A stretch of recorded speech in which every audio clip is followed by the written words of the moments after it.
Doctor साहब, स्वागत है आपका कार्यक्रम में। नमस्कार सर। डॉक्टर साहब, जब हम दालचीनी की बात करते हैं तो बहुत सारे लोगों में ये भ्रम होता है। पेड़ का छिलका होता है, सब जानते हैं, कुछ पहचानते हैं, कुछ लोगों को धोखा भी हो जाता है, दालचीनी के लिए दूसरी चीज़ ले आते हैं। तो पहले तो आप बताएं कि दालचीनी है क्या, किस तरह से आप इसे समझाना चाहेंगे? ठीक है सर, ये बहुत ही इम्पोर्टेंट चीज़ है क्योंकि जैसे कोरोना बढ़ रहा है तो देश में दालचीनी का महत्व बहुत ज़्यादा बढ़ रहा है। लोग काढ़ा बनाने के लिए दालचीनी यूज़ करना चाहते हैं, घर में बहुत सारे लोग लेके आ चुके हैं। लेकिन जो दालचीनी आप घर में लेके आए वो सही में सही वाली दालचीनी लेके आए कि कुछ और चीज़ लेके आए, उसके बारे में आपको जानना बहुत ज़रूरी है। तो अंडमान के अगर हम संदर्भ में बात करेंगे तो 3 प्रजातियाँ हैं या स्पीसीज़ बोलते हैं उनको। एक है तेजपत्ता, जो हम बिरयानी में यूज़ करते हैं। जनरली छोटी नैरो पत्ती होती है, वो तो आराम से पहचानी जा सकती है, लेकिन उसकी छाल भी मार्केट में दालचीनी की तरह यूज़ की जाती, बेची जाती है। तो दूसरी चीज़ है, आप मोटे मोटे छिलके आपको मिलेंगे, जो जनरली आप किसी भी होटल में जाएंगे तो मोटे मोटे छिलके रहेंगे, उसको दालचीनी करके आप बोलते हैं। अगर आप चखेंगे तो वो तीखी वाली उसका टेस्ट रहेगा और उसी को हम जनरली दालचीनी बोलते हैं। और तीसरी वो वाली चीज़ है जो हमारे अंडमान के जो किसान हैं वो भी उगाते हैं, और उसकी जो बार्क होती है बहुत ही पतली रहती है और ब्राउन, लाइट ब्राउन कलर की ऐसे होती है। तो इसमें से सही दालचीनी कौन सी होती है? तो जो हमारे यहाँ पे उगाई जाती है उसको कहा जाता है असली दालचीनी या तो फिर श्रीलंका की दालचीनी। और उसको अगर पहचानना है तो उसका कुछ कैरेक्टर्स है, जैसे कि उसका जो छिलका रहेगा वो पतला रहेगा। पतला मतलब एक कार्डबोर्ड पेपर रहता है उसके थिकनेस से भी कम रहेगा, इतना होना चाहिए। दूसरी चीज़, असली दालचीनी कभी भी तीखी नहीं होती है, वो हमेशा मीठी होती है। तो जब आप मुंह में रखेंगे वो दालचीनी का एक टुकड़ा तो वो अपने आप से पिघल जाएगा और उसके बाद में आपका जो पूरा माउथ फील है वो पूरी तरह से स्वीटन हो जाएगा। लेकिन और तीसरी चीज़ होती है कि ये आपने अगर 2 उंगली के बीच में फंसा के उसको तोड़ने की कोशिश की तो आराम से टूट जाएगी, बहुत ही ब्रिटल बोलते हैं ना हम, तो उस टाइप की होती है। लेकिन जो आप थीक वाली, जो बहुत ही मोटा वाला जो छाल मार्केट में बिक्री किया जाता है दालचीनी के रूप में, उसको बोला जाता है कैशिया, या उसको बोला जाता है नकली दालचीनी, या बोला जाता है चीन की दालचीनी। तो उसको भी हम यूज़ कर सकते हैं, उसमें हानि कोई नहीं है। लेकिन अगर आप कुछ चीज़ें देखें तो वो, एक तो सबसे पहले मैंने बोला कि वो तीखी होती है। दूसरी चीज़ है कि उसमें कुछ केमिकल्स होते हैं जिनको कहा जाता है काउमेरिन्स। तो वो काउमेरिन्स के होने की वजह से उसको खतरनाक माना जाता है सेहत के लिए। तो मतलब अगर ज़्यादा मात्रा में आप उसको यूज़ कर रहे हैं तो आपके ब्रेन पे या आपके हेल्थ पे उसका नेगेटिव इफेक्ट होता है। और इसी वजह से जो हमारी food safety standard authority of India है, तो उसने अपने रिपोर्ट में साफ साफ लिखा है कि बाकी किसी भी दालचीनी या किसी भी और चीज़ को दालचीनी करके बेचना हमारे देश में कानूनन गैर कानूनी है, मतलब ये अलाउड नहीं है। और अगर आप FDA की बात करेंगे, जो अमेरिका की एजेंसी है, तो वो तो क्लियरली कैशिया को मना कर देते हैं, क्योंकि उसके हेल्थ जो इफेक्ट है वो बहुत ज़्यादा, मतलब ये है, प्रोनाउंस है जब आप ज़्यादा क्वांटिटी में यूज़ करते हैं। तो इसलिए आप जब भी यूज़ करें तो असली वाली दालचीनी यूज़ करें। स्पेशली जब आप काढ़ा बनाते तब भी आपको असली वाली दालचीनी का ही इस्तेमाल करना चाहिए, क्योंकि जैसे उसमें हम ज़्यादा मात्रा में दालचीनी का इस्तेमाल करते हैं। काढ़ा बोलिए, कुछ लोग उसको पाउडर बना के सीधे ही कंज्यूम करते हैं, तो ऐसे में जो कैशिया है वो थोड़ा सा खतरनाक भी हो सकता है। हाँ। तो डॉक्टर साहब, ये आपने बहुत अच्छी बात कही, क्योंकि हम भी अभी तक समझते थे, कुछ लोग यहाँ तक भी कहते थे कि जो मोटी वाली है वो ज़्यादा अच्छी है, वो देखिए आप चख के देखिए वो ज़्यादा तीखी होती है। क्योंकि हम भारतीयों की एक टेंडेंसी रहती है कि जितना ज़्यादा झाल या जितना ज़्यादा तीखा है उतना ज़्यादा अच्छा क्वालिटी हम मानते हैं। लेकिन हर स्पीसीज़ का या हर चीज़ का एक अपना महत्व होता है। तो दालचीनी अपने मिठास के लिए मानी जाती है, उसको इंग्लिश में स्वीटवुड भी कहा जाता है। अच्छा। तो स्वीटवुड का मतलब ये होता है कि मीठी लकड़ी। तो मीठी लकड़ी तो आपकी कैशिया जैसे तीखी नहीं हो सकती है। तो इसके वजह से आपको सही दालचीनी जो है वो श्रीलंका की ही दालचीनी है और उसी को आपको यूज़ करना है। और जो तेज पत्ते का जो आपने जिक्र किया, तो उसका छाल भी इस्तेमाल करते हैं, वो भी बहुत मिलता जुलता रहता है। उसका छाल आपके जो कैशिया का छाल है उससे काफ़ी मिलता है। और कुछ इंडोनेशियन भी स्पीसीज़ है, कुछ बर्मी स्पीसीज़ है, इनको भी आप मार्केट में देखेंगे तो आपको पता नहीं चलेगा कि एक्चुअली ये कैशिया है कि सिनेमन है कि क्या है। लेकिन वो जो बल्क में प्रोड्यूस आता है तो उसमें बहुत बार एडल्ट्रेशन के तरह से इसको यूज़ किया जाता है। बिल्कुल। तो साथियों, आपको ये बात साफ हो गई है कि जो पतली वाली दालचीनी होती है हमारे यहाँ पर होती है, जो मीठी होती है, वही असल दालचीनी है और यही हमारे सेहत के लिए भी अच्छा होता है। तो जहाँ तक हमारे इन द्वीपों का सवाल है डॉक्टर साहब, तो यहाँ पर इसकी क्या संभावनाएं हैं या आपने क्या देखा है दालचीनी की? अगर आप देश की बात करेंगे तो 2016-17 में देश ने लगभग 30,000 लाख रुपए की दालचीनी इंडिया में इंपोर्ट की है। 30,000 लाख रुपए की, मतलब बहुत ही बड़ी एक रकम है ये। और उस दालचीनी में दालचीनी, कैशिया और जो मैंने बाकी एडल्ट्रेशन की बात की वो सभी उसमें आते हैं। सबसे मेन प्रॉब्लम दालचीनी के कमर्शियल कल्टीवेशन में है वो है उसकी उत्पादक क्षमता है वो कम है कैशिया के तुलना में। उसके बाद उसका जो हार्डीनेस है, मतलब आप बोलेंगे कि आप फेंकने से भी आ जाएगी इस टाइप की जो बोलते हैं ना टेंडेंसी, तो वो कैशिया में बहुत ज़्यादा है। हम बोलते हैं कि दालचीनी तो ऐसे ही मतलब उसको कुछ मत करो फिर भी वो बढ़िया से आपको देगी, कैशिया उससे भी ज़्यादा हार्डी स्पीसीज है।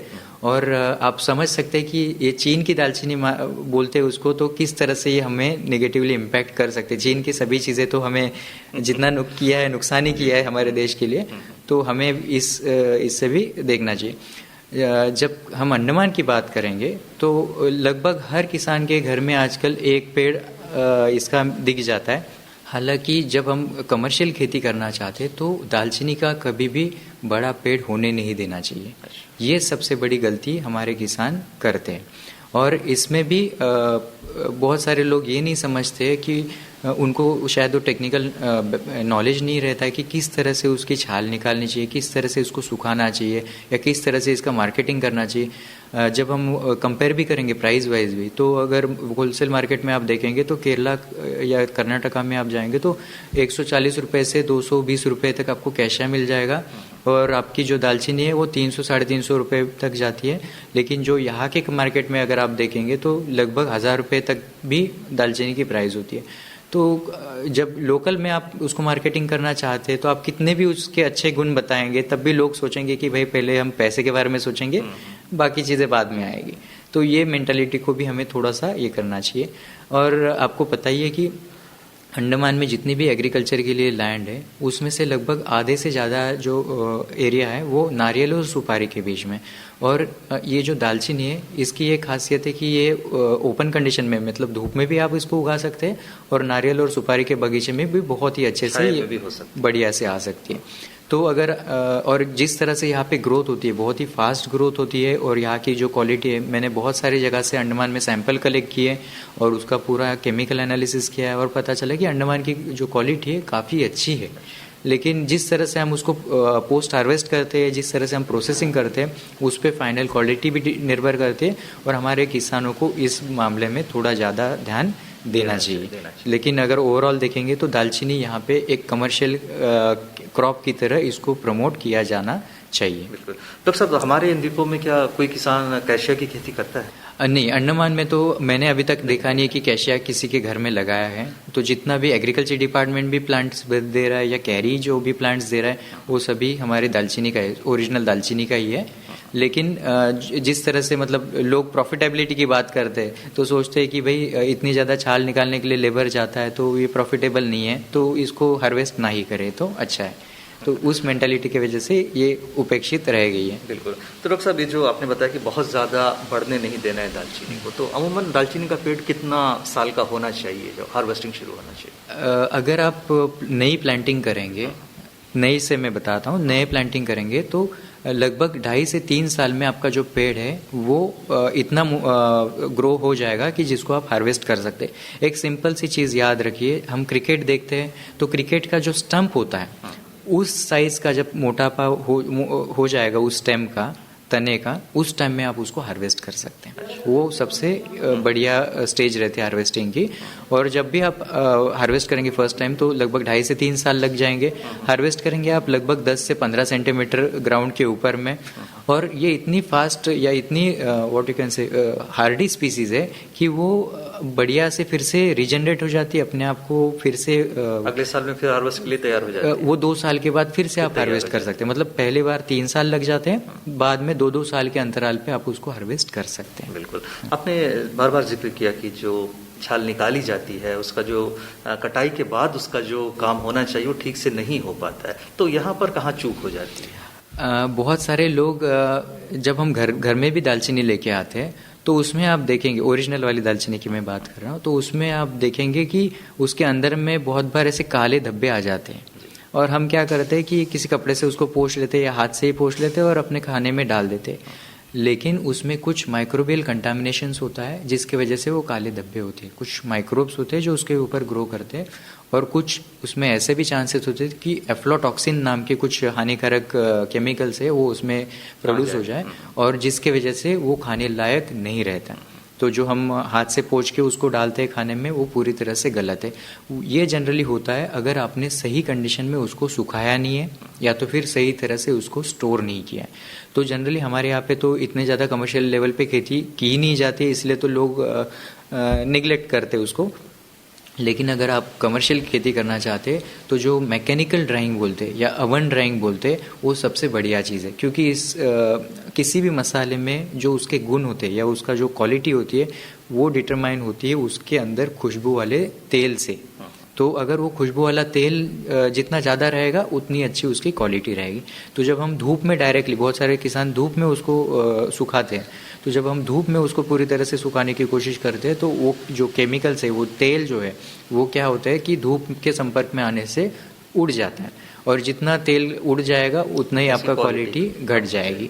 तो अगर आप मैकेनिकल ड्राइंग करते हैं या ओवन ड्राइंग करते हैं तो उसमें आप टेम्परेचर कंट्रोल कर सकते हैं। तो आपको मतलब जिस तरह से आप लोड कर रहे हैं, सैंपल की क्वांटिटी है या जिस तरह का आपको प्रोडक्ट चाहिए, हवा में कितनी नमी है, उस सभी चीज़ का ध्यान में रखते हुए आप उसको ड्राइंग कर सकते हैं, और आपका जो प्रोडक्ट है वो बढ़िया से ड्राई भी हो जाएगा। और अगर आपका प्रोडक्ट एक बार अच्छे से ड्राई हो गया और एक बार आपने बढ़िया से पैक कर दिया तो आप उसको 1 साल 2 साल भी आप रख देंगे तब भी उसमें कोई नुकसान नहीं होगा। डॉक्टर साहब, में सबसे ज़्यादा जो लेबर लगता है छाल को निकालने में, तो इसका अभी तक कोई मैकेनिकल या इसके लिए कोई मशीन वगैरह अभी तक तैयार नहीं हो पाई है क्या? अभी तक तो ऐसे कोई मशीन इंडिया में अवेलेबल नहीं है, लेकिन अगर आप देखेंगे तो इसमें स्किल की ज़्यादा ज़रूरत होती है। और बहुत सारे लोग यही बहाना देके, मैं बहाना बोलूँगा, बहाना देके दालचीनी की खेती नहीं करना चाहते कि हमारे पास तो लेबर ही नहीं है। तो मैं कुछ ऐसे चीज़ें बताना चाहूँगा कि जिसको अगर आपने ध्यान रखा तो आपकी ये जो प्रॉब्लम है वो काफ़ी हद तक कम हो जाएगी। दालचीनी में कमर्शियली अगर आप किसी के यहाँ पे भी चारा लेने के लिए जाते हैं या कोई चारा लगाता भी है, प्लांट लगाता भी है, तो वो लगाता है किससे? बीज से बनाए हुए चारे से। तो उसमें हम ये नहीं देखते कि बीज कहाँ से आया, किस प्लांट का था, वो प्लांट किस तरह से था, सच में उसमें अच्छी क्वालिटी थी कि नहीं। तो वो सभी चीज़ें भी बहुत ज़्यादा मैटर करती है। फिर आपने ये चीज़ देखी होगी, जब दालचीनी में नई पत्ती आती है, अभी तो बारिश के सीज़न में भी नई पत्ती एक बार आके गई, तो आपने देखा होगा कि कुछ ऐसे प्लांट होते हैं जिसमें डार्क लाल कलर की, सुर्ख कलर की एकदम नई पत्ती होती है। कुछ ऐसे होते हैं जिसमें हरा और लाल मिक्स रहेगा, और कुछ ऐसे होती है जिसमें हरी कलर की नई पत्ती आती है। नई पत्ती की बात कर रहा हूँ। तो जिसमें जितना ज़्यादा डार्क रेड कलर होगा उतना अच्छा उसका क्वालिटी रहेगा। ये तो आप ध्यान में रख दीजिए। और जब आप मदर प्लांट ऐसे सिलेक्ट करते हैं तो उसका जो गुणन है या मल्टीप्लिकेशन है वो भी हमें वेजिटेटिव प्रोपोगेशन से करना चाहिए। जैसे गुटी कलम कहा जाता है, वो अंडमान में बढ़िया से उसका गुणन करने के लिए ये होती है, सक्सेसफुल होती है। और इससे भी अगर बेटर चीज़ हम बोले तो इम्प्रूव्ड वैरायटीज़ जो बोलते हैं, जो मतलब अच्छी किस्में, वो अगर आप यूज़ करें तो इसमें बहुत सारी चीज़ें आप इम्प्रूव कर सकते। जैसे कि मैंने लगभग 5 स्टेट से अंडमान में बहुत सारी दालचीनी की किस्में यहाँ पे लेके आए, उसका इवैल्यूएशन किया पिछले 4-5 सालों में, और उसमें हमें एक ऐसी वैरायटी है जो कोंकण तेज नाम से जानी जाती है। तो उसकी जो क्वालिटी है और उसकी जो उत्पादक क्षमता है वो बहुत ही ज़्यादा है। और अंडमान के कंडीशन में, ओपन कंडीशन में हमने उसको स्टडी किया, मतलब धूप में डायरेक्टली, तब भी बहुत ही अच्छा क्वालिटी का उसमें हमें प्रोड्यूस मिल रहा है। और इसको अगर आप कोई भी अच्छी वैरायटी यूज़ कर रहे हैं तो आपको उसका गुणन हमेशा वेजिटेटिव प्रोपोगेशन मतलब गुटी कलम से ही करना चाहिए, बीज से ना करें। अगर आपके पास कोई दूसरा ऑप्शन नहीं है, आपको बीज से ही बनाना है, तो कोशिश कीजिए कि जो आप सीडलिंग सिलेक्ट कर रहे हैं, जो चारा सिलेक्ट कर रहे हैं, उसमें जो नई पत्ती है वो लाल कलर की हो। तो उससे आपके क्वालिटी प्लांट के आने के ज़्यादा चांसेस हो जाते हैं। दूसरी चीज़, ये जो वैरायटीज जब डेवलप की जाती है जैसे मैंने अभी कोंकण तेज के बारे में बोला, ये जब वैरायटीज़ डेवलप की जाती है तो ये 10 साल 15 साल 20 साल की रिसर्च के बाद बनाई जाती है। तो इस चीज़ का ध्यान हमेशा रखा जाता है कि उसकी छाल कितनी आसानी से निकल सकती है।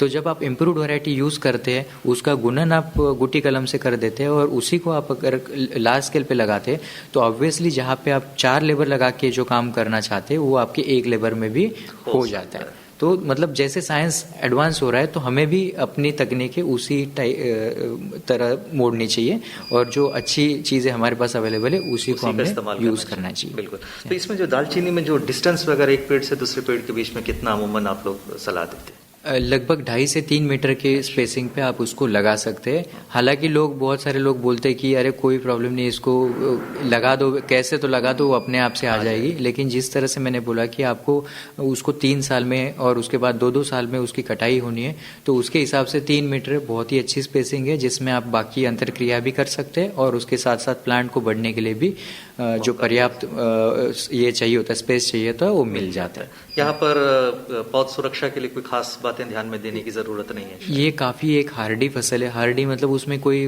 मेजर डिसीज़ या तो फिर पेस्ट का कोई प्रॉब्लम आता नहीं है और जो भी माइनर कीड़े वगैरह आते हैं वो भी इतने ज़्यादा इकोनॉमिक डैमेज नहीं करते कि जिसकी वजह से हमें कुछ ज़्यादा उसमें सोचने की ज़रूरत है। बिल्कुल। तो डॉक्टर अजीत, आपने बहुत ही रोचक अंदाज में दालचीनी की जो संभावना है हमारे द्वीपों में किसानों को समझाया। खास तौर पर किसानों को इस बात पर ध्यान देना है कि अगर वो नए पौधे लगाते हैं तो अच्छी किस्म का हो, ये बहुत ज़रूरी है। तो आपने इतना वक्त दिया, बहुत बहुत धन्यवाद। धन्यवाद सर।